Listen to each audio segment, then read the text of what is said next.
मेरा ही नौकर मेरी बेटी का रिश्ता मांगने आया, दाईं ओर इशारा करती तर्जनी। शहर से थोड़ी दूर बसे राजगढ़ गांव में रमेश चौधरी का बड़ा नाम था। पैसे, जमीन और रुपए की कोई कमी नहीं थी। उनकी एक ही बेटी थी नंदिनी, पढ़ी लिखी, समझदार और दिल की बहुत साफ है। रमेश चौधरी के घर में कई सालों से एक लड़का काम करता था और अर्जुन अनाथ था, इसलिए बचपन से ही मेहनत करके बड़ा हुआ। रमेश उसे सिर्फ नौकर समझते थे, लेकिन नंदिनी उसे हमेशा इज्जत से अर्जुन भैया कहती थी।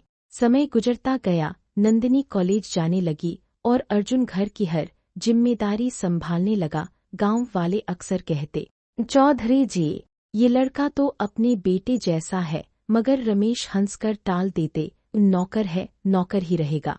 एक दिन शाम को हवेली में अचानक सन्नाटा छा गया। अर्जुन ने रमेश चौधरी से अकेले में बात करने की इजाजत मांगी। रमेश ने हैरानी से पूछा, क्या बात है? अर्जुन ने कांपती आवाज में कहा, मालिक, आज मैं आपसे अपनी जिंदगी की सबसे बड़ी बात कहने आया हूँ। अगर आप इजाजत दे तो मैं नंदिनी जी का हाथ मांगना चाहता हूँ। बस इतना सुनते ही रमेश चौधरी का चेहरा गुस्से से लाल हो गया। अपनी औकात देखी है तूने? जिस थाली में खाता है उसी में छेद करता है।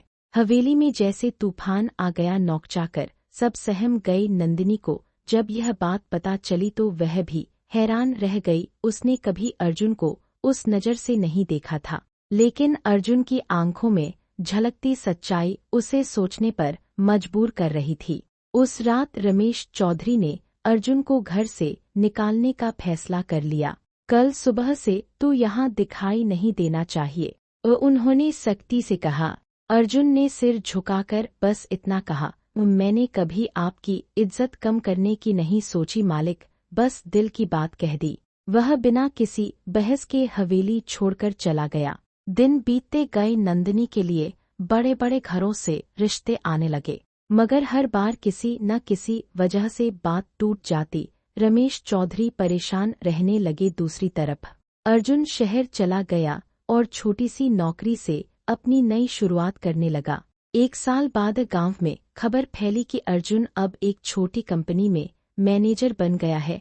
उसने अपने दम पर नया घर लिया और गांव के गरीब बच्चों की पढ़ाई में मदद करने लगा। लोग उसकी तारीफ करने लगे।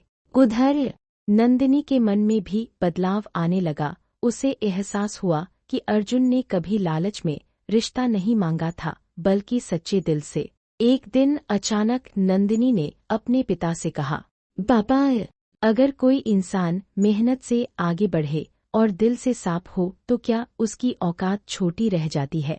रमेश चौधरी चुप हो गए। उन्हें पहली बार अपनी सोच छोटी लगने लगी। कुछ दिनों बाद गांव में मेले का आयोजन हुआ। वहीं रमेश चौधरी की मुलाकात अर्जुन से हुई। अब अर्जुन पहले जैसा सहमा हुआ नौकर नहीं था, आंखों में आत्मविश्वास था, लेकिन आदर वही पुराना। अर्जुन ने झुककर कहा, नमस्ते मालिक। रमेश ने धीमी आवाज में पूछा, तू खुश है? अर्जुन मुस्कुरा दिया, हाँ, क्योंकि आपने मुझे ठुकराया नहीं होता तो शायद मैं खुद को पहचान नहीं पाता। उस जवाब ने रमेश चौधरी के दिल को छू लिया।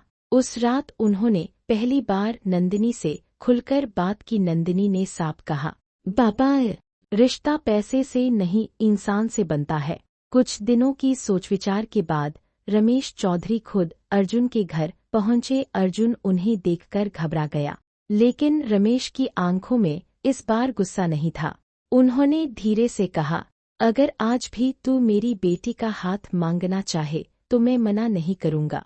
अर्जुन की आंखें नम हो गईं। उसने कहा, मैं आज भी वही अर्जुन हूँ, फर्क सिर्फ इतना है कि अब आपके सामने खड़ा होने की हिम्मत आ गई है। गांव में साधारण लेकिन खुशियों से भरी शादी हुई। लोग हैरान थे, चौधरी जी ने अपने ही नौकर को दामाद बना लिया।